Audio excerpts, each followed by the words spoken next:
Attention to all my friends, students in NSC Physics class by Dr. Hamid sir. दोस्तों, आज हमारा topic एक बहुत ही इम्पॉर्टेंट टॉपिक लेके मैं आया हूँ। वो है torque on electric dipole. Torque on electric dipole lie in external electric field. कोई एक्सटर्नल इलेक्ट्रिक फील्ड हो और उसमें कोई इलेक्ट्रिक डाइपोल रखा जाए, उस पर वह इलेक्ट्रिक फील्ड क्या टर्क लगाएगा, उसी टर्क पे आज हम लोग चर्चा करेंगे। एक बहुत इम्पॉर्टेंट लेकिन उससे भी आसान एकदम छोटा सा क्वेश्चन, जिससे related short question, objective question और न्यूमेरिकल्स तीनों ही बहुत इम्पॉर्टेंट होते हैं। तो क्या करने जा रहे हैं दोस्तों, आज हम लोग एक नया फॉर्मूला डिड्यूस करने जा रहे हैं, डिराइव करने जा रहे हैं। वो फॉर्मूला किसका है? टर्क का है। जो टर्क लग रहा हो किस पे? किसी इलेक्ट्रिक डाइपोल पे, जो कि किसी एक्सटर्नल इलेक्ट्रिक फील्ड में रखा जा रहा हो। तो दोस्तों, इलेक्ट्रिक डाइपोल क्या है ये आप पढ़ चुके हैं पिछले क्लास में। हिंदी में इसको वैद्युत द्विध्रुव कहते हैं। डाई मीन्स होता है ये दो पोल। इसमें बताया गया था if there are two charges, equal charges, unlike charges and they lie very close to each other, then that system of two charges is called electric dipole. जैसे इस फिगर में आप देख सकते हैं दोस्तों, मैंने एक इलेक्ट्रिक डाइपोल दिखाया। ए बी एक इलेक्ट्रिक डाइपोल है जिसमें दो चार्ज है, एक प्लस क्यू एक माइनस क्यू। ध्यान से देखें, ग्रीन कलर से दिखाया गया charge plus q minus q. A B electric dipole है जिसके बीच का डिस्टेंस 2L है। ये जो एरो हेडेड लाइन जो देख रहे हैं, ये किसको दिखा रहा है? याद है आप लोगों को? ये रिप्रेजेंट्स कर रहा है यूनिफॉर्म इलेक्ट्रिक फील्ड को। तो एक यूनिफॉर्म इलेक्ट्रिक फील्ड में एक इलेक्ट्रिक डाइपोल को रख करके आपको निकालना है इस पे कितने टर्क लग रहे हैं। टर्क क्या है दोस्तों? टर्क आप 9th में 11th में पढ़े हैं। टर्क होता क्या है? ये होता है the product of force and perpendicular distance. इसका दूसरा नाम मोमेंट ऑफ फोर्स भी है। F क्रॉस R या R क्रॉस F इसका फॉर्मूला आप बताते हैं। क्रॉस प्रोडक्ट ऑफ वेक्टर में भी आपने इसका एग्जाम्पल देखा था, टर्क है ना। मैकेनिक्स में भी आप टर्क पढ़ते हैं ना, moment of force into perpendicular distance. तो जैसे ही किसी इलेक्ट्रिक फील्ड को, किसी भी इलेक्ट्रिक फील्ड में किसी इलेक्ट्रिक डाइपोल को रखेंगे आप, तो उस पर चूंकि दो चार्ज होते हैं, तो उन दोनों चार्जों पर वह इलेक्ट्रिक फील्ड एक फोर्स लगाएगा। उस फोर्स के कारण वह एक टर्क जनरेट होगा। तो उस टर्क का एक्सप्रेशन डिड्यूस करना है। ये क्वेश्चन आपसे कैसे पूछा जाएगा? क्वेश्चन जनरली जो रहता है वो कहता है डिड्यूस या derive an expression of torque on electric dipole lie in external electric field. तो सबसे पहले आपको इलेक्ट्रिक फील्ड बनाना है। यूनिफॉर्म इलेक्ट्रिक फील्ड का मतलब ही होता है कहीं पे वो यूनिफॉर्म इलेक्ट्रिक फील्ड। मैंने पिछले क्लास में बताया था यूनिफॉर्म इलेक्ट्रिक फील्ड के लिए यहाँ पे पैरेलल और इक्वी डिस्टेंस लाइंस खींचने हैं, जिसमें एक साइड एरो लगा होगा। तो इसलिए इस फिगर में आपको देख सकते हैं आप 1 2 3 4 लाइंस खींचे गए हैं जिसमें एरो लगा हुआ है। ये रिप्रेजेंट कर रहा है यूनिफॉर्म इलेक्ट्रिक फील्ड को। इसमें ए बी एक इलेक्ट्रिक डाइपोल रखा है, थीटा एंगल पे रखा गया है। इस पे जो चार्ज है वो देख रहे हैं प्लस क्यू माइनस क्यू है।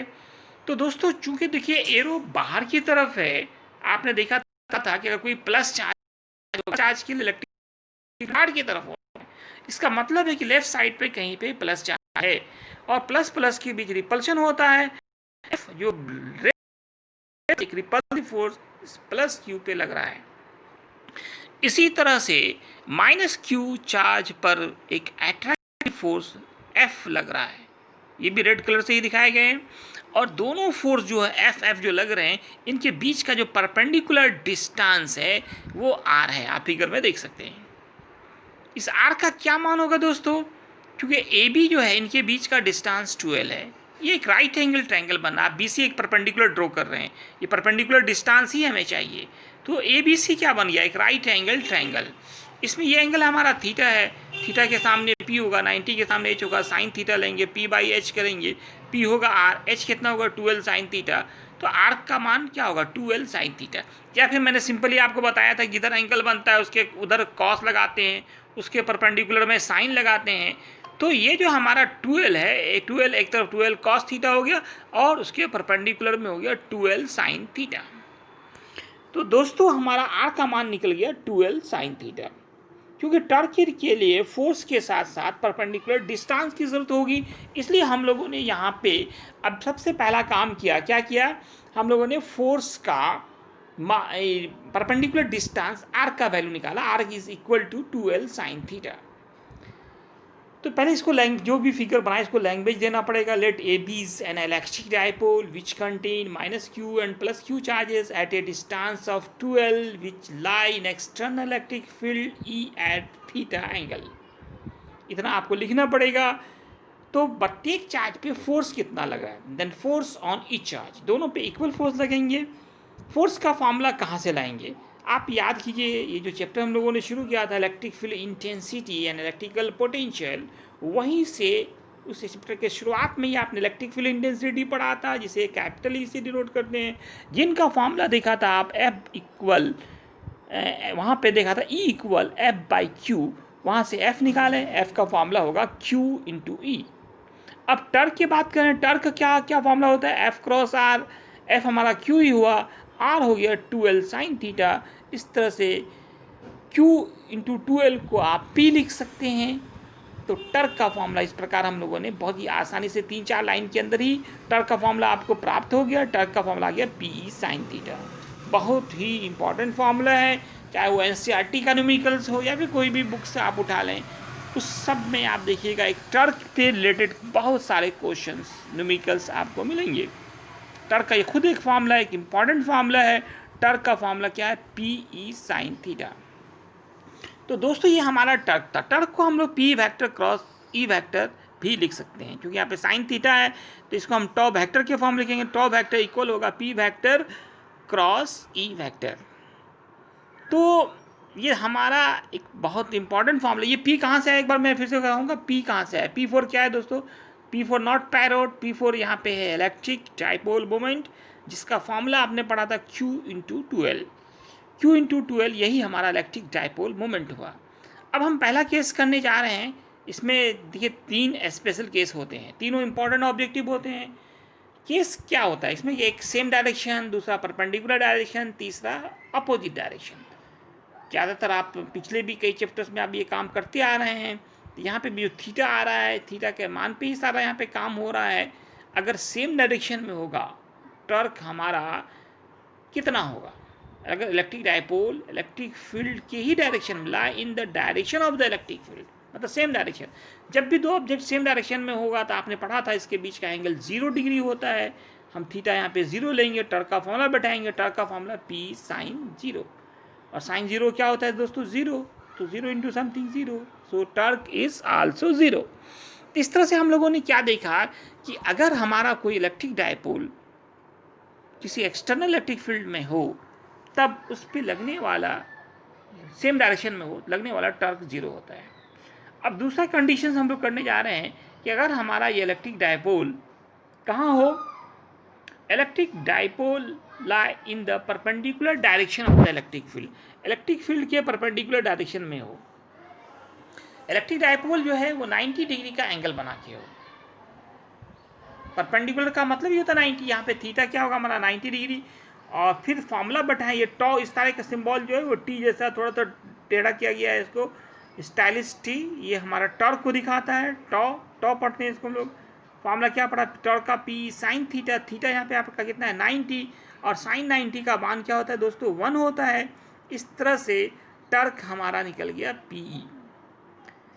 और आपने पढ़ा होगा कि साइन का मैक्सिमम वैल्यू 1 होता है, साइन का मैक्सिमम वैल्यू क्या होता है 1। अब मैंने मैक्सिमम से मल्टीप्लाई किया तो श्योर है कि ये टर्क का मैक्सिमम मान होगा।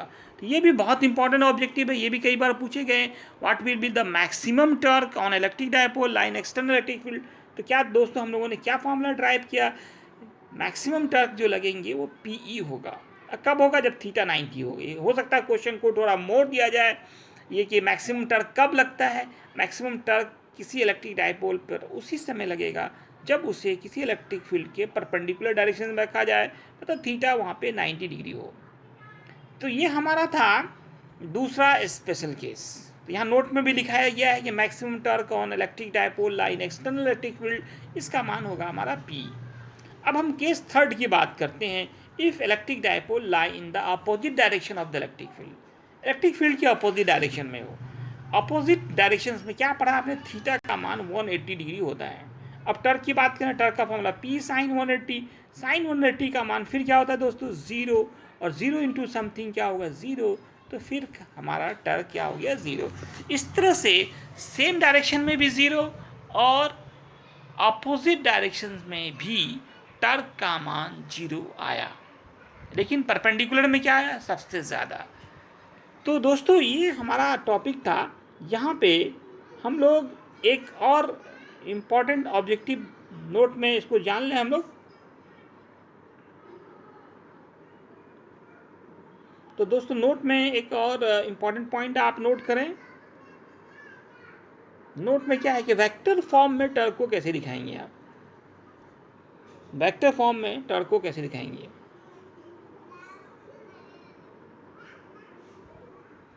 क्या करें इसके लिए? देखिए, यू नो दैट टॉ जो है, टॉ आपका, टॉ क्या है? एक वेक्टर क्वांटिटी है। टर्क, टर्क हमेशा याद रखें एक वेक्टर क्वांटिटी। तो टॉ पे आप एरो लगाएंगे, टॉ पे एक एरो देंगे आप। नीचे लिख रहा हूँ, टॉ जो है TSI लिखना है, इस पे एरो, और इधर क्या करना है? P वेक्टर के फॉर्म में एरो लगा देना है। You know that electric dipole moment is a vector quantity, और फिर क्रॉस प्रोडक्ट करके हम लोग E लिख देंगे, E के ऊपर वेक्टर लिखेंगे। तो ये जो फॉर्म है ये ऑब्जेक्टिव में कई बार पूछे गए हैं कि टर्क का फॉर्मूला इसमें से कौन है आपका। तो टर्क का ये वेक्टर फॉर्म है P vector cross E vector. कभी डॉट में दे देगा, कभी क्रॉस दे देगा, है ना, कभी बाई में दे देगा। 4 ऑप्शंस होंगे, तो आप गलत ना करें। बहुत आसान क्वेश्चन है, ध्यान से देखें।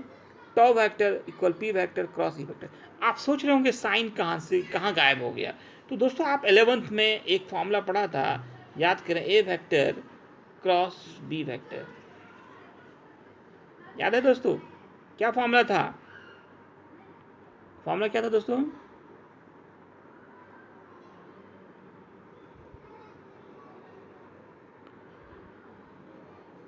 A vector cross B vector का फॉर्मूला याद है?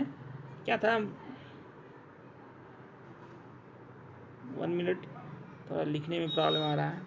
Mod A mod B mod B mod A mod B sine theta.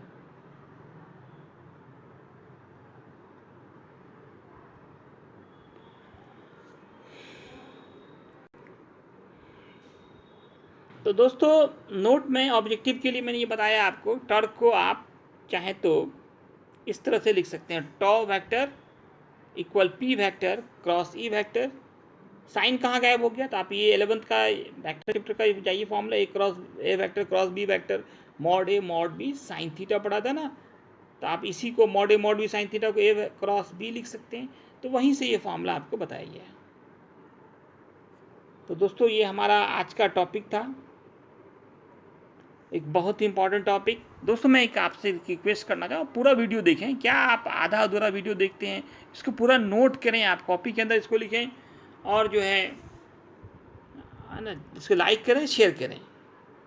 धन्यवाद।